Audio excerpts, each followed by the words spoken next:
making observations and asking questions. And that's exactly what we're going to do today as we bring you one of the most spectacular and astounding events the skies have to offer us, a total solar eclipse. My name is Sam Sharkland, and I'm coming to you live from Pier 15 at the Exploratorium in San Francisco, where we're going to be looking at the total solar eclipse. Look at this beautiful audience out there. Look at those beautiful audience out there. So not only are we here, but this live stream is thanks to the telescopes that we have out in the field in the mountains of the Coquimbo region in Chile.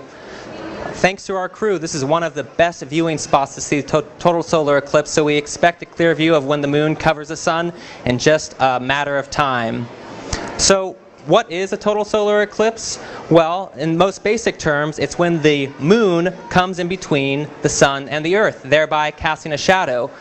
Today, the shadow is moving all the way across the Pacific, is going to hit land there on Chile's coast and go across the rest of South America. The Exploratorium has been broadcasting from the shadow of the moon of the eclipse since 1999.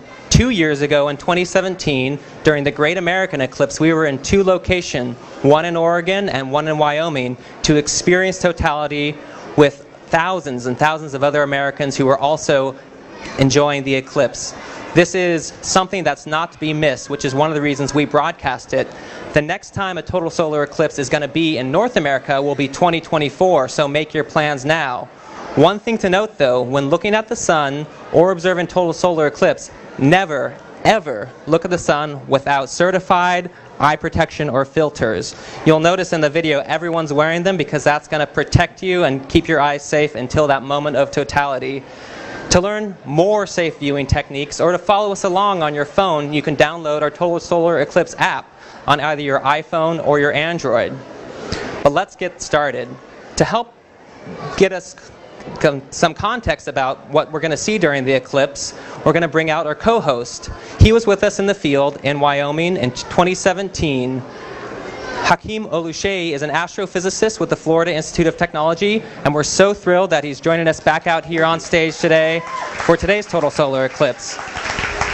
Now, Hakeem, yes. We were just looking at that telescope image of the sun, and I already noticed that the disk of the moon is pretty much about halfway across the sun. Can you tell us about where we are in this eclipse? Well, we are about 36 minutes from totality, and it turns out that eclipses have their own language, right? So we speak in terms of contacts. So imagine two different circles, one bigger, one smaller, and if I slide them past one another, their edges will make contact 4 times. So the beginning of the eclipse happens when you make first contact, but that's not totality. Totality begins at second contact, when the leading edge of the moon reaches the far edge of the sun, and then because the moon's disk is a little bigger, it takes a little bit of time, and that is the duration of totality.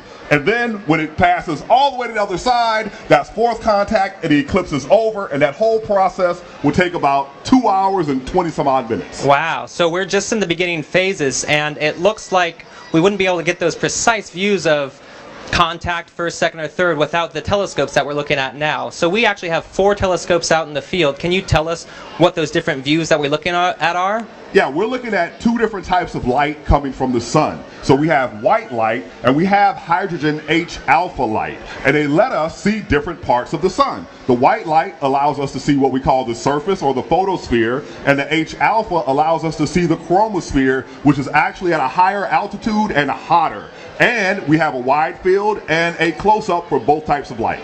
So in this white light, I do see some dark spots, and of course that's not the sun right now, but what is this white light view allowing us to see? Well, we see what we call the surface, the photosphere, and so we see big sunspots there. They are the main feature of the photosphere in the sun. And the telescopes with the hydrogen filter? Yeah, well, that allows us to see the chromosphere. So you see that the two images kind of matched up. It's sort of the same stuff, only at a higher altitude. So this material has been heated to about 8,000 degrees or so, whereas the surface is about 2,500 degrees cooler. So it's even hotter on the surface rather than the higher altitude? No, the higher altitude is hotter than at the surface. So if you look at the sun, we talk about from the surface moving up different layers. They're not really layers, they're more like structures, but you have the photosphere, which is the surface. We have the chromosphere, which is hotter in the thousands to tens of thousands degrees.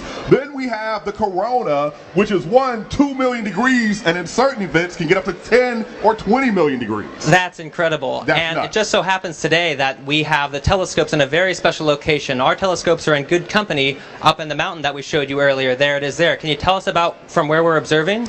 Yeah, so this is at the National Science Foundation's Cerro Tololo Inter-American Observatory down in the Coquimbo region of Chile, northern Chile. So these telescopes, CTIO, stands for Cerro Tololo Inter-American Observatory, and it is at 7,200 feet altitude. It's run by it's a site of America's National Optical Astronomy Observatory. It's run by the American Universities for Research in Astronomy under a cooperative agreement from the National Science Foundation. So the NSF supports America's ground-based astronomy efforts, while NASA supports America's space-based astronomy efforts. And this region, it's really known for its stargazing. They call it Root of the Stars. There's over 300 clear nights. There's all sorts of observatories over there, many run by families. So it's really a whole community that gets to embrace this astronomical investigations that we're looking at there. And it just so happens that these folks are lucky enough to be in the path of totality today.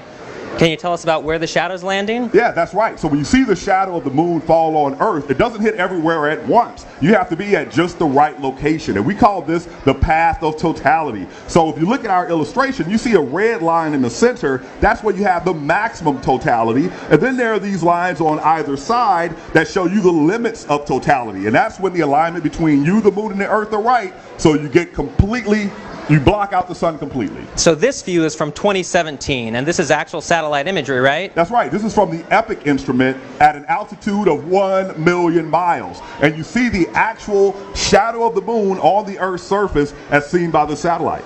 And there's a difference between being right in the center of that shadow versus on the edge, right? That's right. So there's a saying that it goes like this. The difference between a partial solar eclipse and a total solar eclipse is like the difference between a lightning bug and lightning, right? 99% is not 100%. So we see a partial solar eclipse where the sun is not completely covered because alignment isn't perfect. So people outside the line of totality can get a partial, or if you're far away like we are in San Francisco, you don't see any eclipse at all. Not at all. Well, thank you so much for that primer, Hakeem. We're going to excuse you for the moment, but bring you back up. I'd like to see the telescope feed if we have it. Might not be up right now, but perhaps we have the Chile cam.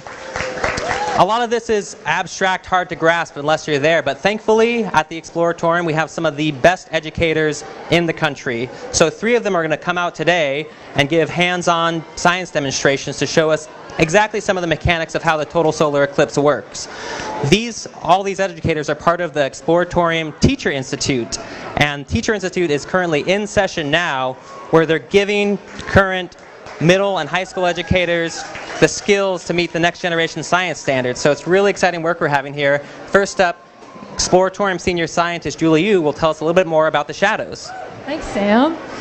So as Sam mentioned at the top of the show, an eclipse happens when the Earth, the moon, and the sun all line up in the straight line. This is really easy to simulate at home. Here I have my globe, and for this size Earth, this black ball represents the correct size of the corresponding moon. The moon's diameter is about 1/4 the diameter of the Earth. So I have a light off to the side, and you can see that when the moon gets just right in between the Earth and the sun, it casts a shadow. And as Sam and Hakeem just mentioned, the shadow doesn't cover the entire Earth. It only covers one part of the Earth. And the darkest part of the shadow, the umbra, is where people will experience a total solar eclipse. Some people will experience a partial shadow. They'll be in the penumbra, and they won't see the whole thing. They'll see part of the sun blocked. Now, just like standing in the shadow of a tree or a building feels shady and cool, standing in the shadow of the moon is shady and cool, but it's magnified so much because the moon blocks out all of the sun. And so it gets really cool and spooky, and all the light is blocked out to that part.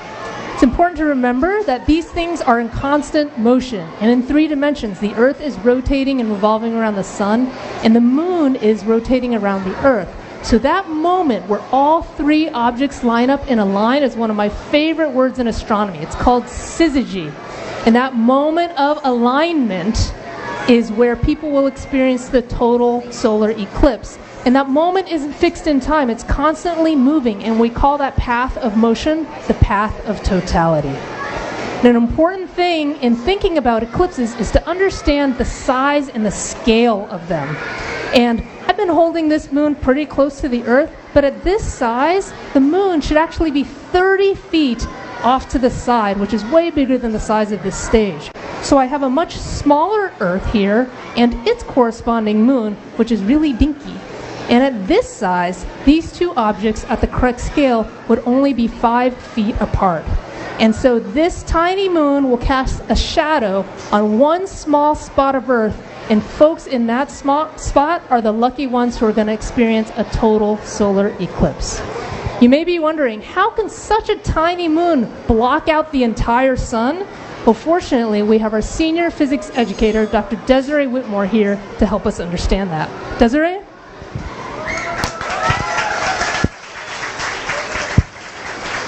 Thank you, Julie. So the question that Julie just asked is, how can you have a moon that is so tiny that happens to be 1/4 the size of an Earth, right? So I can fit four moon diameters across the diameter of my Earth. How can that block out the sun? How big is the sun? The sun is actually 100 Earth diameters wide. I don't have a model for that because that would be way too big to fit onto this stage, unfortunately. So the question becomes, how can a moon block out an object in the sky that is 400 times bigger than it? And the answer is actually because of distance. So as Julie mentioned, the moon is actually about 100 moon diameters away from the Earth. The sun is also 100 sun diameters away from the Earth. And so the key here is all about angle. When you look at things in the sky, you might have noticed in your daily interactions that when you walk away from something, the object gets smaller. Now, here, as you are going to walk away from the sun, we're going to walk away 100 solar diameters away from the sun. I'm going to have Sam help me here. So if you have the sun here, while the sun is in the sky, you're going to measure, using geometry, something called angular diameter. So you're going to take the diameter of the sun, and you're going to divide it by the distance that the sun is away from the Earth. In our